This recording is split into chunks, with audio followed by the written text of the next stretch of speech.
Fantasy football draft season is here, my friends, and we at si.com/fantasy want to help you dominate the competition.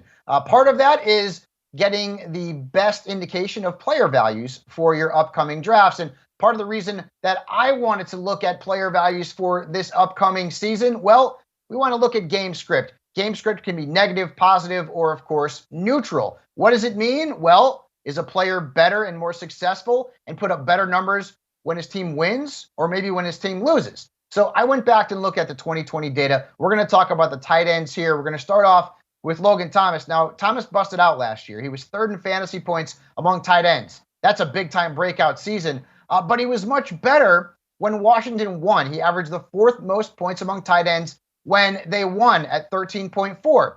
In 9 losses, he averaged 9.2 points. That was 14th. Not terrible, but certainly not elite, not top 3. Washington is projected as a team that's going to be right around 500. The over-under is 8 games, so certainly will be contentioned in the NFC East. Some people consider them the favorites, but this is not a team that's likely to win 10 or 11 games. So Thomas could be a bit unreliable when Washington faces superior opponents. And also keep in mind they added Curtis Samuel. Ryan Fitzpatrick is under center. He likes to throw the ball downfield, so I would think that Thomas is likely to regress somewhat. Now let's look at the flip side, all right? We're going to stay in the NFC East and talk about Dallas Goddard.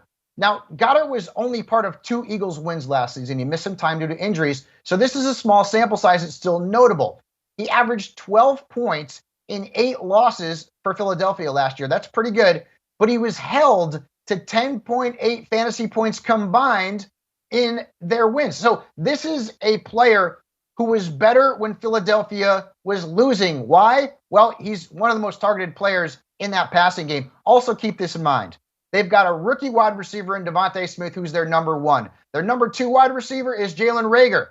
He is not coming off a good rookie campaign, and so far the notes on him in camp have not been good. What does that mean? Dallas Goddard is going to potentially lead the Eagles in targets with or without Zach Ertz. So the fact that he was better in losses, and by the way, the Eagles over-under is 6.5, might be a positive here. I have Dallas Goddard ranked among my top 7 tight ends in fantasy football. You could probably get him somewhere in the 7th or 8th round if you like to wait on tight ends until that point.